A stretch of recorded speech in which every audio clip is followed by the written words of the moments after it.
নমস্কাৰ প্ৰিয় দৰ্শক, আকৌ এটি অন্য ভিডিঅ'লৈ আপোনালোক সকলোকে স্বাগতম।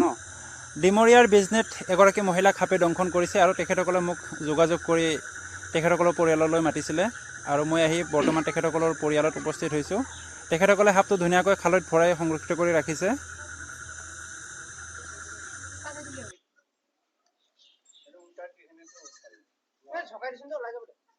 এইটো চালাজাৰ পিট ফাইবাৰ বুলি কয়। এইটো বহু পৰিমাণে বিষাক্ত। চালাজাৰ পিট ফাইবাৰ, ইয়াৰ বিষটো হেমটক্সিক থাকে। ই যেতিয়া কামুৰে মানুহক তেতিয়া মানে ব্লাডটো গোটা হৈ যায় লাহে লাহে। যদিহে বিষ দিয়ে, বাইট কৰাৰ পিছত যেতিয়া বিষ ঢালি দিব তেতিয়া মানে ব্লাডটো গোটা হৈ যাব। এইটো বহু পৰিমাণে বিষাক্ত। অকণমান দেখাই দিয়াচোন কেমেৰাৰ ভিতৰত। নাই আছে, মই ভৰাই দিম বাৰু। আচ্ছা, এই সাপটো কেতিয়া মানে ওলাইছিল মানে আপোনালোকৰ ঘৰত? আচ্ছা আচ্ছা,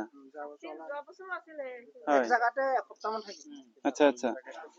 এইটো মানে কি কাম কৰি থকা সময়ত পালে? কেনেকে ভৰাই থলে ইয়াত আপোনালোকে? হাতেৰে ধৰি আনি? আচ্ছা আচ্ছা।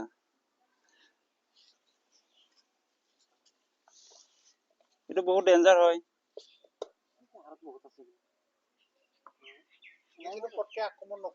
আচ্ছা, এইটো আৰু এটা নাম আছে ইয়াৰ, ৰেড টেল পিট ফাইবাৰ, মানে নেজটো ৰঙা যে, তাৰ মানে ৰঙা নেজৰ সাপ বুলিও কয় ইয়াক।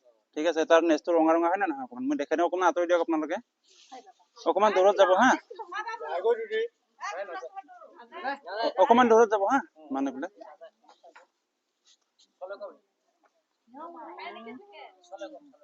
আচ্ছা, এনেকে থাকে নেকি? মাৰপিটটো কৰা নাই?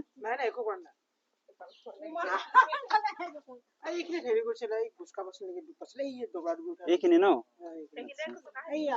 আচ্ছা, এইটো তাৰ নেজটো ৰঙা কাৰণে এইটো আপোনাৰ ৰেড টেল পিট ফাইবাৰ বুলি কয়। ঠিক আছে, এইখিনি হয়। এইটো বহু পৰিমাণে বিষাক্ত হয়। যে আপোনালোকে এটা ভাল কাম কৰিছে, কামোৰাৰ লগে লগে যে মেডিকেল লৈ গৈছে, এইটো বহুত ভাল কাম কৰিছে।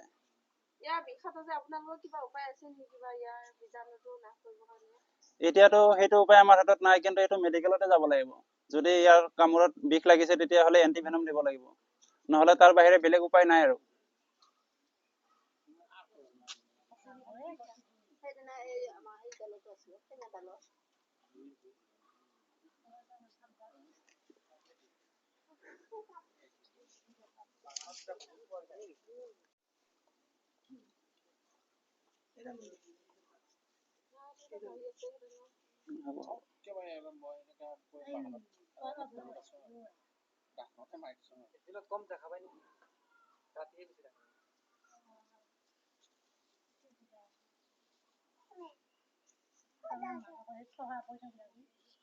দেখিছেনে?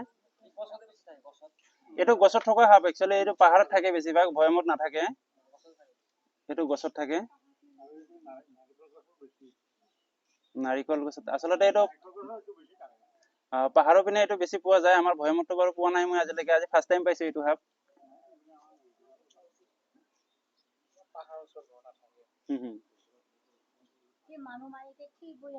ইয়াৰ ফটোটো পঠাই দিছে নে ডক্টৰৰ তাত? ঠিক আছে।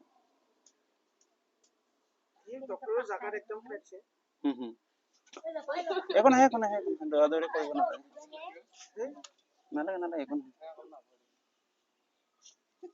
সাপে লৰিলেহে দেখা পায়। ভকুলি এটা মুখা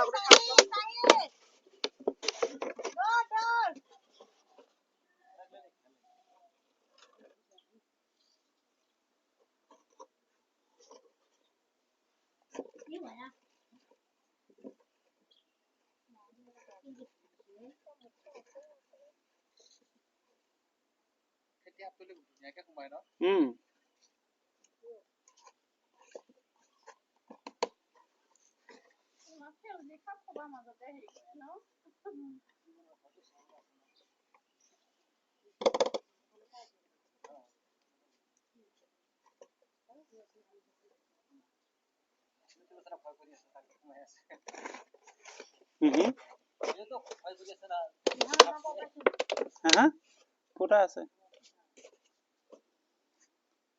এটা ধুই ল'ব হা। অকমান ধুই পিনে ব্যৱহাৰ কৰিব এইবিলাক।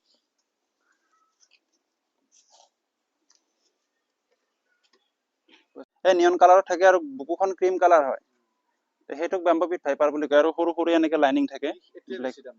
এইটোৰো আছে, সেইকেইটাৰো আছে বিষ।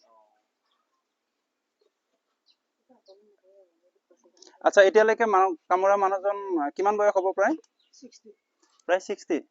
একো চিমটম দেখা দিয়া নাই এতিয়ালৈকে? ধৰক গাৰ বিষ, মূৰ ঘূৰোৱা, বমি বমি ভাৱ, কিবা এনেকুৱা হৈছে নেকি? একো হোৱা নাই ন? আচ্ছা,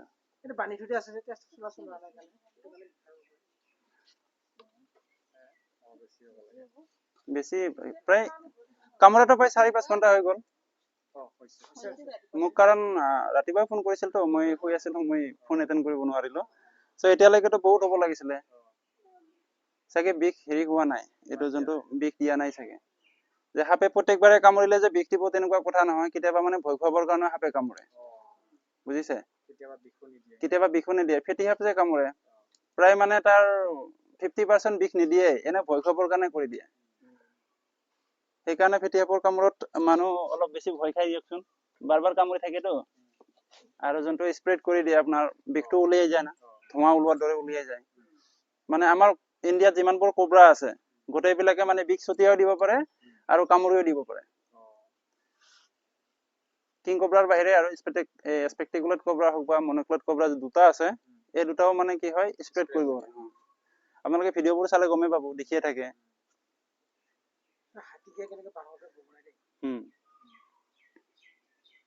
আপোনালোকে হেৰি তাত মেডিকেলত থকা মানুহজনৰ নাম্বাৰটো মোক দিব, মই এবাৰ খবৰ ল'ম, নহ'লে ডক্টৰৰ লগত মই এবাৰ কথা পাতি চাম।